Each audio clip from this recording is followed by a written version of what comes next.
There's not hearts to see. Que sera, sera. What will be, will be. And on that note, Bates Motel had its final episode last night, and it was really quite the episode. So, we have all been waiting to see the fate of Norman Bates. 21st century Norman Bates, anyway. And it was definitely shocking to me. I don't know about you guys, but I actually did not see this coming. So, I'm going to start from the beginning. So, the last time we saw Norman, he was being kidnapped by Romero, who broke him out of his holding cell. And Romero was forcing, I already can't think of her name. She works for the police department, though.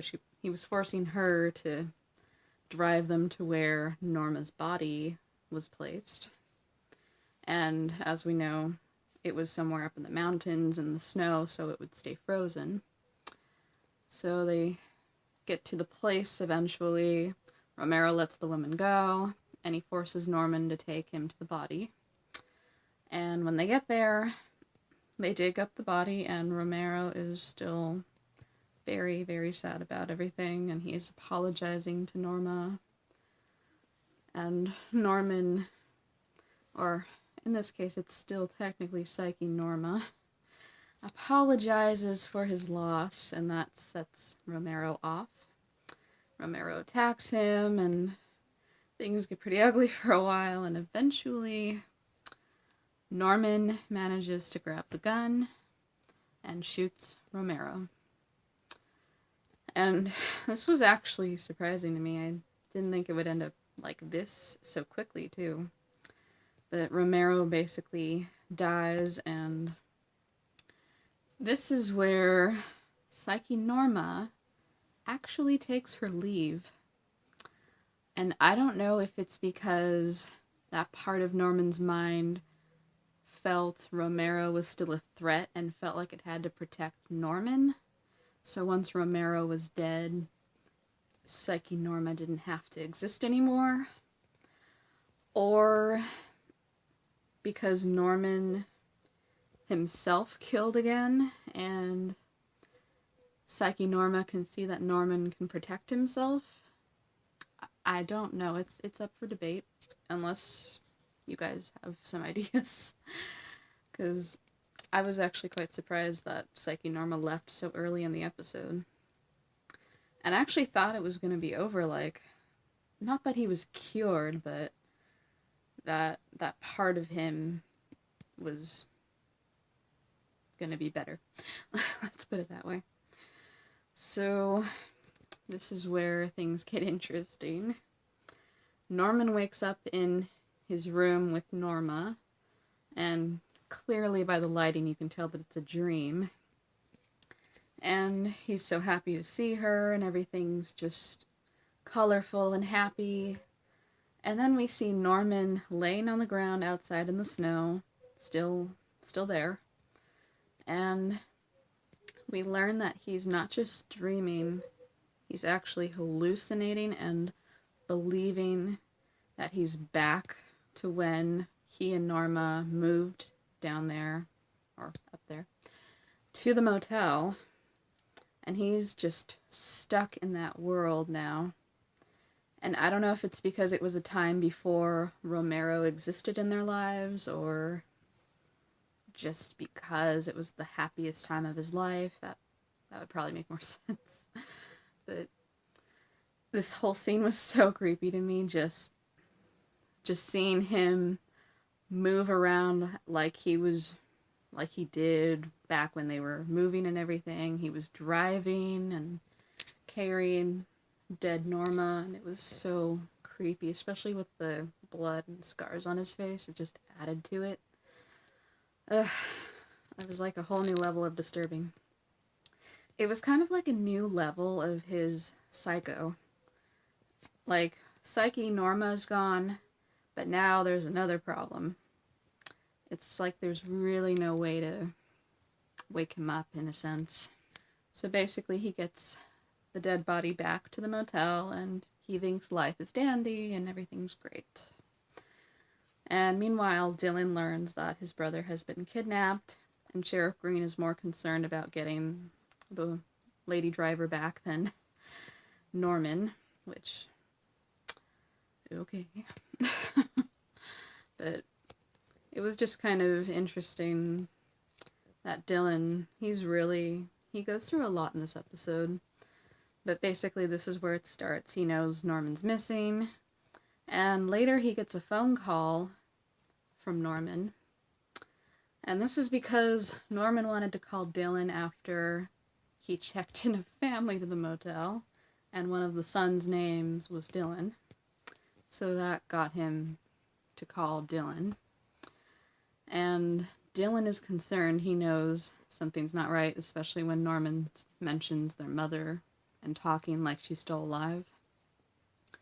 So this is where things get creepy. So Dylan he's gotten a gun from a friend of his. I'm positive from back in the marijuana days. So he has a gun, and things aren't going to go too well.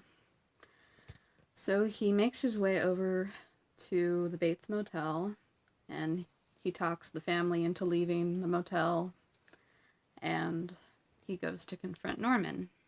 So Norman is basically setting the table, and he's expecting Dylan to have dinner with them, and this is where Que Sera Sera was being played, so thought I'd throw that in there. So basically Dylan is trying to talk calmly to Norman, but things change when he sees Norma's dead body at the table. That just really sickens him, which understandably so.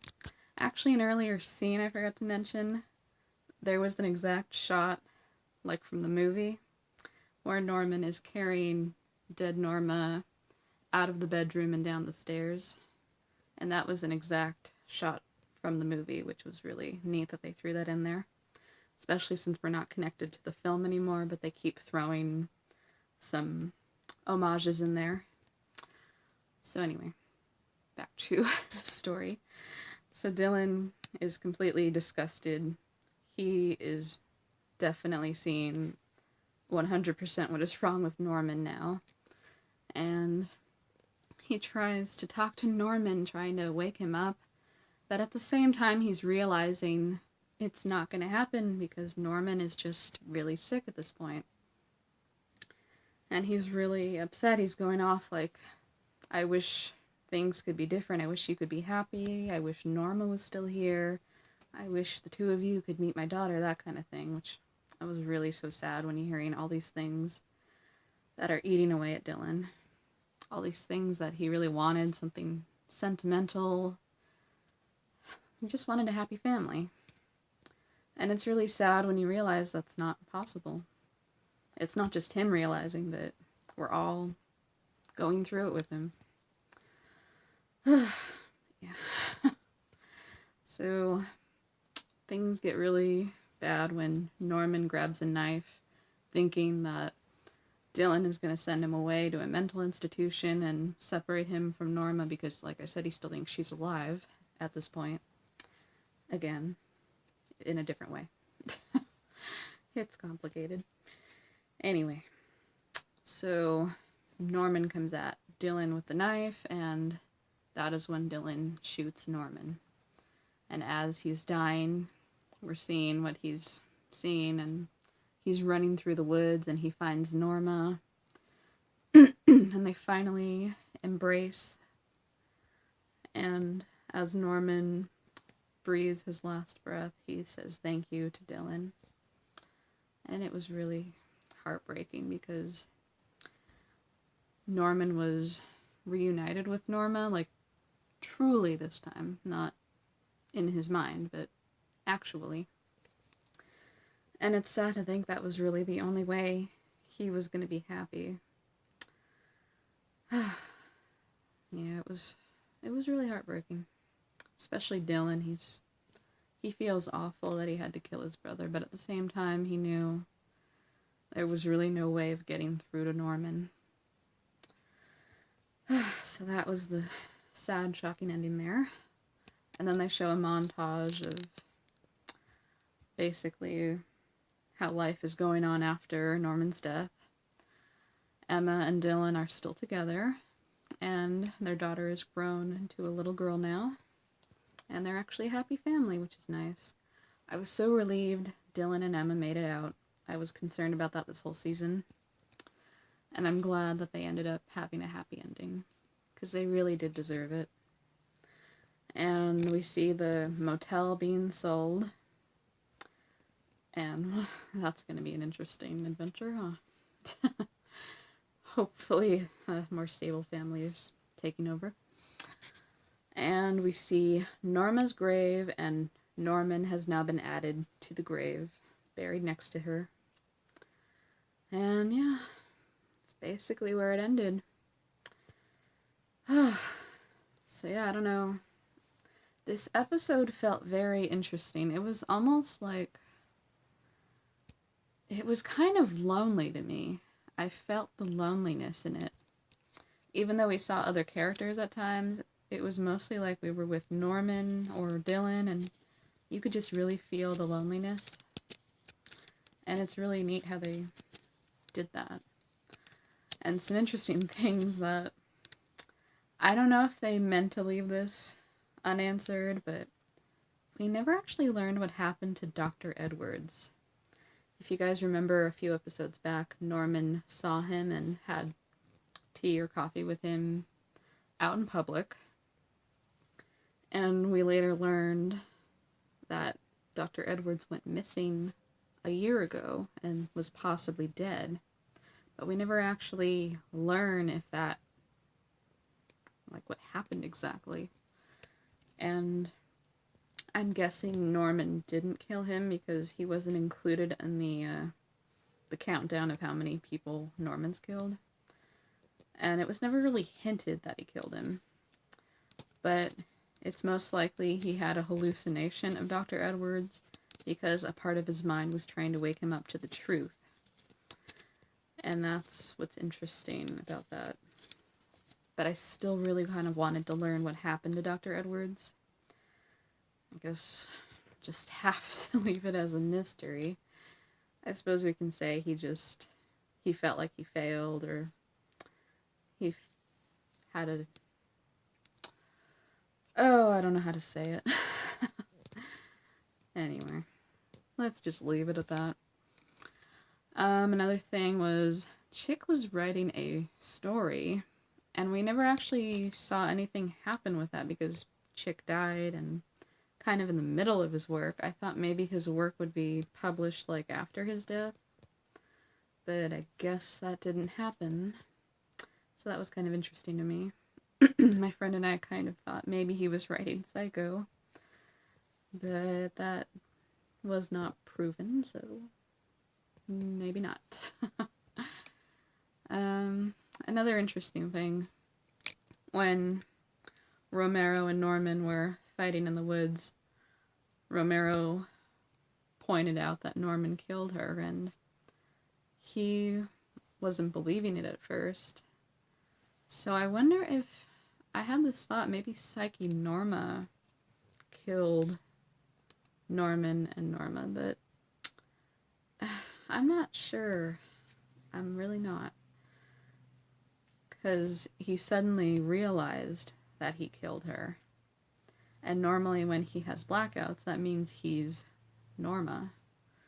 So I don't know, but that was kind of interesting. I hadn't thought about that really. I thought he was just in some kind of unusual daze when I saw the episode last season. But maybe I missed something, I'm not sure. But yeah, this finale, it was well done. And I'm gonna miss the show, but I think they ended it in a good place. Clearly, we would not have been able to have another season. Of course, if you want to see what happens to the new owners of Bates Motel, the title's just Bates Motel. But I thought it was really well done, and definitely truly heartbreaking. But at least Norman and Norma are reunited, and Dylan and Emma are still a happy family. And that is where we are going to leave it.